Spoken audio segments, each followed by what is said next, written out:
Good morning, good evening, good night, wherever you're listening from. This is Ken Youth's Exploration, your topic in the podcast. I am Dr. Ken Youth White. We're going to be discussing in this episode Pan-Africanism.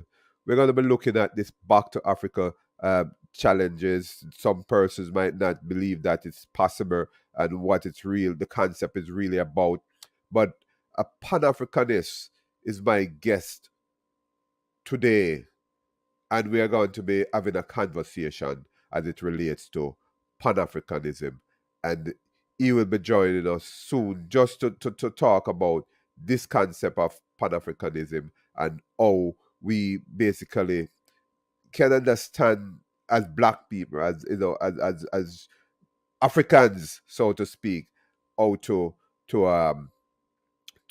embrace the concept of back to Africa and that Africa belongs to Africans.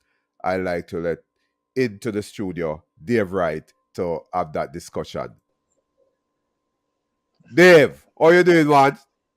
I'm not doing bad at all. I'm not doing bad. It's good to join the program. Thank you, man. Welcome to Canute's Exploration, your topic in a podcast. Where you from? Where you shouting out from? I'm shouting from Jamaica, Cool, Kingston, cool. Jamaica. Cool, that island in the Caribbean. I have Jamaican audience. You all know, right? You hear the accent, and I'm reaching out to you from Florida, Miramar, Florida, and we are connected with Dave Wright to talk about Pan Africanism. But Dave, tell me this thing about Pan Africanism. What is Pan African? What is Pan Africanism? Okay, well, let me tell you. Firstly, Pan-Africanism it's a worldwide intellectual movement that aims to encourage and strengthen bonds of solidarity of all African descendants. Okay, so it's about bringing African descendants together, strengthen the support, making them believe that hey, we are a team. We need to work together. Definitely. Yeah, that's important as Africans. But who are Africans really? Are Africans those who are born in Africa? Who are Africans? Well, we as black people, what as they have a saying that once you're a black man, you have this artist sing this song, Peter Touch. Whether you're wherever you're from, as long as you're a black man, you're an African. Yeah, I love So the we song. are, yes, we are all from the Caribbean. We are black people and we are African descendants. So we maintain our heritage as an African. Yeah, Peter Touch. As long as you're a black man, you're an African. Yeah, I know. True, I know true, the true song. word, I know the true, song. I know the true song. word. Yeah, Mhm. but tell me, I think it was Marcus Garvey who have said that Africa belongs to Africans. What is he saying? Talk to me about that. Yes, well, when Marcus Garvey said Africa is for African, I embrace that 100% because when he used that terminology, meaning that black man all over the world, their home is in Africa. So basically, with us living in the Western world here, who was brought from Africa as slaves, basically, we should have some tight notch with our brothers and sisters that were remained in Africa. So our whole thing of Pan-Africanism is to send an awareness to our brothers and sisters of unifying. Let's trade together. Let's build together as as a nation. Okay, so the youngster listening to us today, he would be saying, "Okay, I'm from America. I am called an Afro American." The Jamaican, those persons in the Caribbean, those young youths in the Caribbean, and they're saying to themselves, "What is Mr. Wright talking about? What is Dr. White talking about? I am not an African." How would you advise them? What would you say to them? go back to their history, see where they're coming from. We were not, you see, Jamaica is of the West Indies. Yeah. West Indies, which we are talking, that is, and it's telling you about the Indians. That's why we're living in the West Indies. But at the same time, we're African. We can throw away our heritage, our ancestral heritage. We can Yeah. just forget that. But because of what we were taught and how we were brought up that we are Jamaicans. Yes, we are Jamaicans, but we are from an African descendant, and we Okay. have to embrace our home of origin. Yeah, yeah, sounds good. This is Canute Exploration, your topic in the podcast. I'm Dr. Canute White, talking to Dave Wright. Dave, there's another name that you have embraced. What is that name? And tell us about that name. What's the origin? Okay, I choose this name Abiola X. I prefer to be called because after the slavery, we were brought in this island, and we were by our slaves' master name. For whomsoever bought these slaves, we were named of the slave masters. So I, in turn, decided that, hey, to get close, I feel much closer to my people by at least having some African within me. So I choose the name Abiola and Okay. prefer to be called Abiola. Abiola. Ah, that's cool. I love the name. It's interesting though, Dave. Abiola. I will interchange. I it's interesting. The African music, the African dance. It's so exciting. It's such a great feeling to hear the African music, to see the African culture. And it's a good thing to embrace. But we as Africans, as you are saying, as the whole Pan Africanism embrace, right? We as Africans, we're not embracing the culture of Africa. What happened there? Why is that so? How can we start to embrace it? That's where we lost, That's where we lost our identity. We lost everything there is because we we step away from our culture, and we are embracing all other culture around us, but we denounce our culture. If you notice in the West here from Africa, it's only like I would say 80 which are embracing the African culture, which I think it is very, very, very important for us to get back to our culture, because once we get back to our culture, we will know who we are as a set of people, and there will be a change among my brothers and sisters in terms of the way how we relate to each other. So it is very, very much important, and we have lost. Once we move away, shift away from this culture, Yeah. we lost our way because we are embracing every other nation's culture except our own. How extensive is Pan Africanism in Jamaica? I would say there is a sense of awareness. There's a sense of awareness among the younger generation in terms of this Pan-African movements, but basically, as you know, that there has been a wide gap. Jamaica, we have lost all our culture from Africanism, and we have adopted new culture. But since the past 2 years, for the past 2 years, there has been an awareness because Marcus Garvey is the head of the Pan African movements. Yeah. He started out the Pan African movements, and basically the UNIA, which we would see to be the umbrella of all Pan African movement.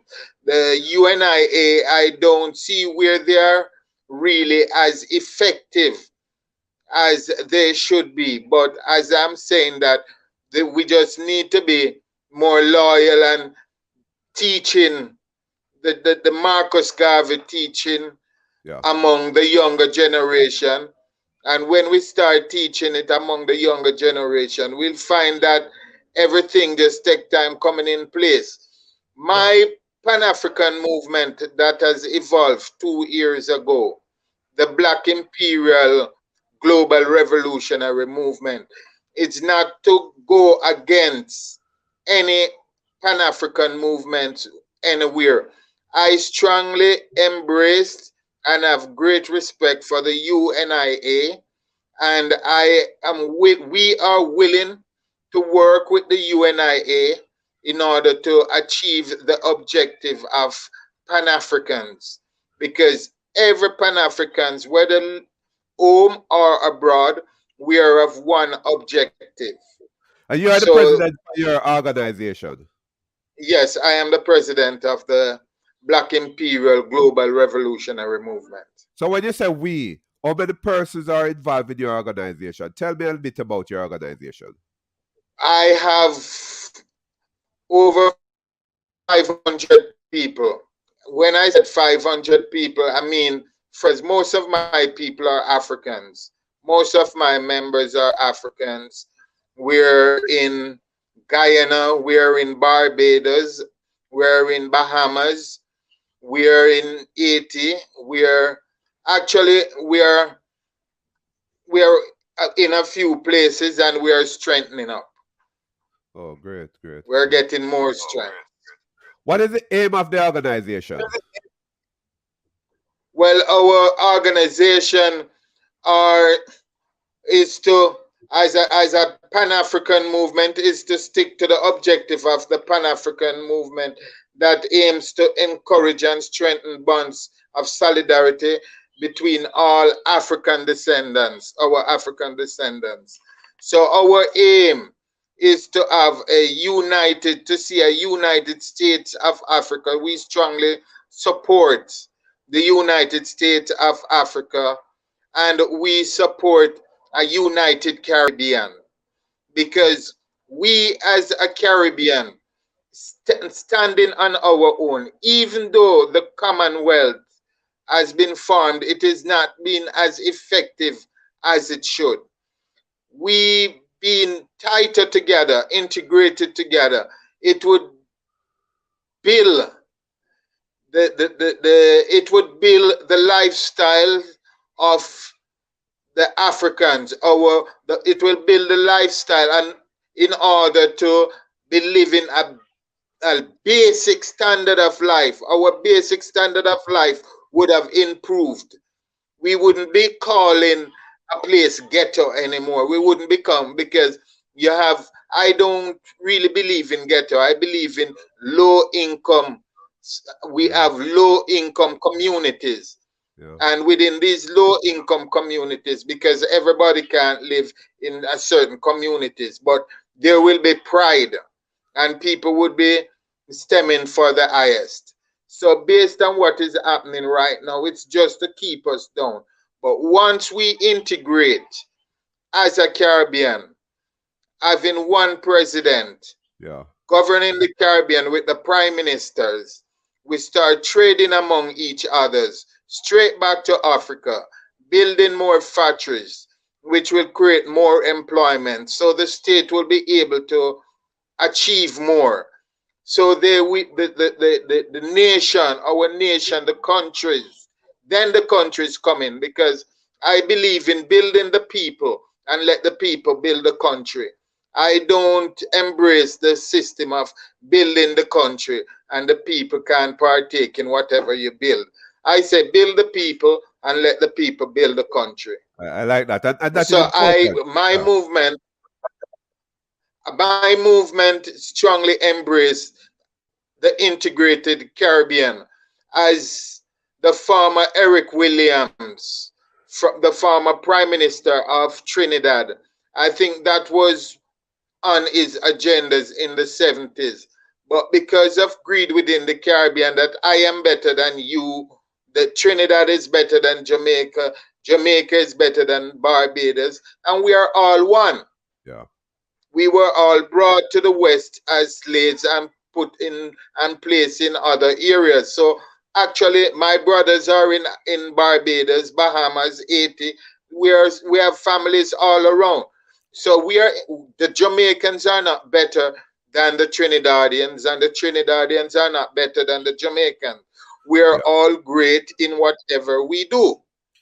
Yeah. So we don't want to create a barrier there and saying that we are, and I think that was what break down the federation when it started in the 70s Yeah. by Dr. Eric Williams, Yeah. Remember the Doctor. former prime minister. Just like just like what happened to the prime minister Michael Manley with Jamaica, just as what happened to in Chile, just as what happened to most of the Caribbean islands that decided that we should work together as brothers. Not leaving out anyone because we all have to work together, but regardless of where we're from, we need to be working together, but we need to create a tighter link with our neighboring islands. Yeah. Haiti. Something. Something. I decided that there. I have decided that there's a concept that I want to call the stratification of the inner city, of the ghetto, so to speak. Because if you look in Jamaica and anywhere around the world where you have ghetto projects, so to speak, there are sort of a different levels at different levels. You have a ghetto community that may be better than another ghetto community or looks better than another ghetto community. Why I'm saying this to you in terms of my concept of the stratification of the inner city, um, there if this back to Africa thing, this integration of the Caribbean thing, there will still be of different level, different stratifications. There will be some Africans who are far better than some in a particular geographical area, and so there will be a stratification of this African community. Well, basically, you see, when you see within this so-called garrison today, the difference between those are, I look at it is that those that who were elected in order to represent such communities, they are of different influences and different tastes. And some people, because they allow the people in the so-called garrison today to be dependent on them, like for every 4 years election, so when it comes 3.5 years, we go around and we start giving out a little thing.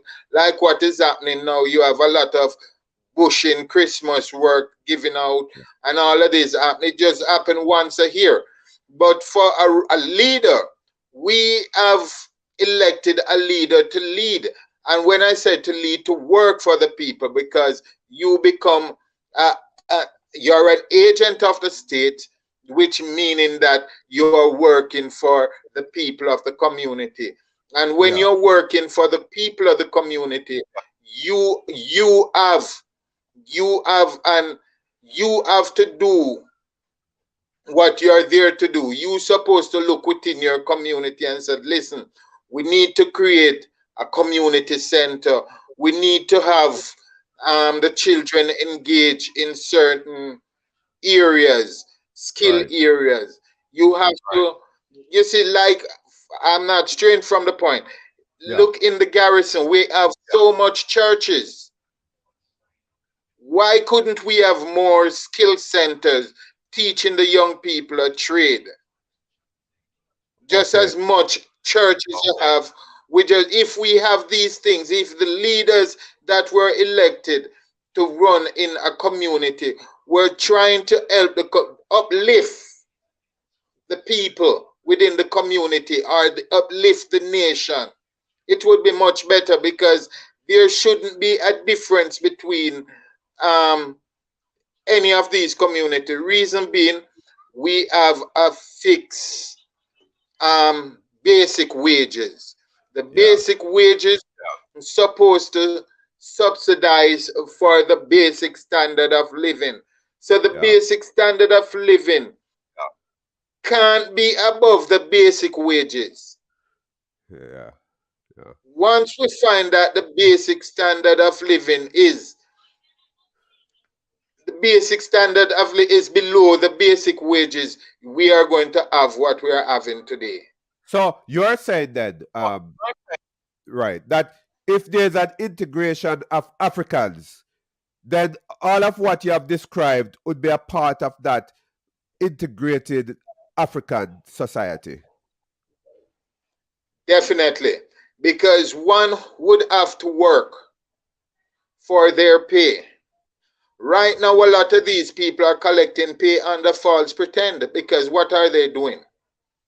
I have been through many of the garrisons, the so called ghetto areas, and I don't see what is happening there. Why were the people elected them? Because they have an handful of people whom they single handedly picked and give these people multi Perkins would say scarce benefits Yeah, and spoils. yeah, And these people now are the one that suppress, they use these people to suppress the low income communities, suppress the poorer class of people. I have a That's the question. reason. I have a question to ask you. Let me first say rest in peace, Monty Perkins, former talk show host in Jamaica, a very eloquent and influential person. Look, your organization, it seems like it have this political aspect to it. Why I'm saying that?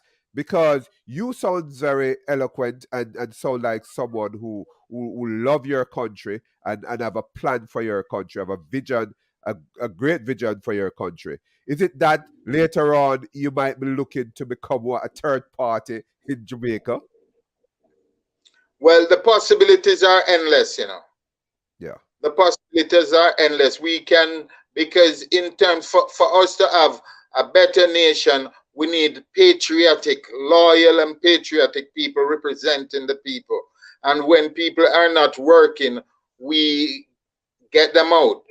I don't have to be a part of a third party if within the country we have the two party and whichever one are working for the interest of the country, not for personal interest, I will support. But I will not support a party that is just for political gains. yeah, Our two major political party here in Jamaica only working to be the best friend of, the Western, elite. Yeah, the United States, Canada, and Europe, these bigger countries. They are right. not working in order for to build the people of the country. They are as they have a thing what they say, they are building Jamaica. Yeah, But until they start talking about we are building the people of Jamaica in order for the Jamaican people to build the country, well, we'll be getting somewhere. yeah. Let, let's let's I let's let's move out of the Jamaicanism for a while and back to the Pan Africanism. Look, is it that people are moving into Africa, even though Pan Africanism, as we have been discussing, this back to Africa concept is not necessarily going physically back to Africa. This whole, exodus into Africa, but embracing the concept, the culture, wherever you are, of Africa, Africanism. But people yes. are moving into Africa. Well, that is good.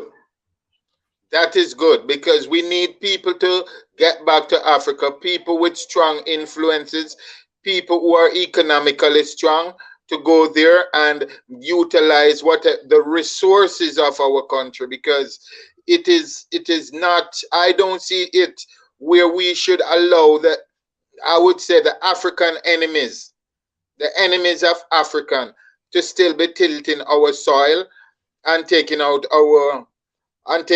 our gold and then giving us back paper or lending us You paper. know, Like, I hear you said, our. And that's cool. I love it. And it shows your passion as it relates to Pan Africanism, and that Africa belongs to us, right? Because I understand the concept of our descendant being shipped from Africa in this slave trade process, and basically it's ours, our foreparents, our descendants own that. So therefore, it's a legacy. So Africa is a legacy of black people. Yes, yes, yes. Like, So I embrace people going back there to develop Africa, utilizing whatever resource there is, and spread it among the African communities like Haiti, Jamaica. Use those resources to help to strengthen this place so we can be moving instead of we rushing back and forth from US, because yeah, I am not against US because yeah, it's our brothers and sisters developed there also. yeah, But in terms of we talking about every minute, we are going to visit US or we're yeah, going to Canada. We, yeah. as much as so we speak of visiting, though, we should be speaking about we are going to visit Kenya. We're Okay. going to visit um, whichever countries Yeah, in Africa yeah. because it's our home. But right, from Jamaica, I guess the flight to Africa is about how long? It's a long flight. So again, some persons might have a flight phobia and decide, let us go to the US or Canada, or perhaps England, because I I like that. suspect it's longer. Yeah, I like what you said a while ago, and I'm just gonna cut it to you in a brief yeah, thing. Let me tell you, the other day there was a dust that blew from the Sahara yeah. desert, Okay. which reached Jamaica in a snap of the finger. Jamaica was covered with that dust, and not just Yeah, Jamaica, the yeah, Caribbean. yeah. So what this is showing us that the route that they plot for us to go to Africa is not necessarily the nearest route. There Okay. is a much shorter route to Africa.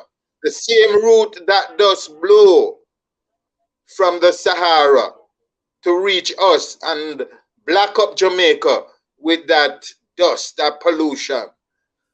That same route can be traveled to reach Africa. And that was within a few minutes. Wow, I like that. So the And route they are taking up.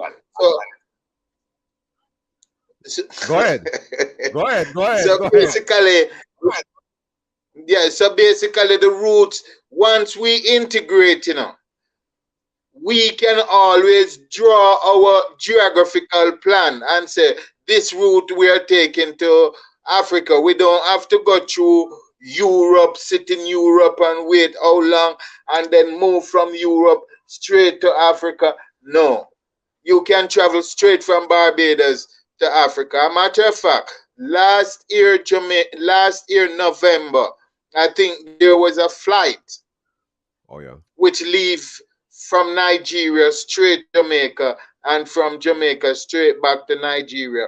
But I don't know what had happened since the COVID. I don't hear anything of that flight anymore. Okay. Yeah. Yeah. It's One nice. straight flight. Right. It's nice talking to you, though, Mr. Wright. It's very interesting, some of the things that you have said. Well, everything that you have said, but some are even more interested, and it's enlightened a number of us, my audience, those persons listening on their favorite podcast platform, those persons watching on YouTube. Can Youth Exploration, your topic in the podcast. It's really nice to have you. And the final word before you go. Basically, what I would like your audience to know or to look into, let's unify. Let's all, as Black people, get together as one. Let's invest in our nation. Let's invest in our people. Once you are economically strong, let's build. Let's get in, build low income houses, get rid of this thing they call ghettos. Stop killing blacks. We need to stop killing our black brothers. The resource of any country, the best resource of any country, it's its people. Love that. And when we kill our people, how can we develop? Love that. So my black brothers, stop feeling black. Such a good turn to to end that. I love that. I must thank you for coming on Can Youth Exploration, your topic in a podcast. Thank you for being here. Okay, thank you, Mr. White. Bye bye. So that was a Pan Africanist. You heard him. Very interesting conversation. And the Back to Africa concept, you would have understood that and many Africans, going into Africa, physically back into Africa. But my guest is saying that, hey, it's not only about physically going back and exodus into Africa, but it's about embracing the culture of Africa, the concept of Africa, um, embracing the legacy that our foreparents, the descendants of Africa, had left for us, and that's really the whole thing about back to Africa, back to African culture, back to African mindset, back to Africa. Um, the willingness to basically see Africa as belonging to black people, to us, wherever you are, and that's the concept of Pan-Africanism. I really enjoy this conversation, and I'm sure that you who are listening, enjoyed it as well. And share it, subscribe, tell your friends about it, rate the conversation, and listen to Can Youth Exploration, your topic in the podcast. Next time, we'll have another very interesting guest. And remember, we're still in a COVID pandemic, and do what you need to do. You know, wear your mask, social distance, and the vaccination. Yeah, I embrace it from my end. I have done my Pfizer. I'm not telling you to do it, but I'm encouraging you. Thank you for listening.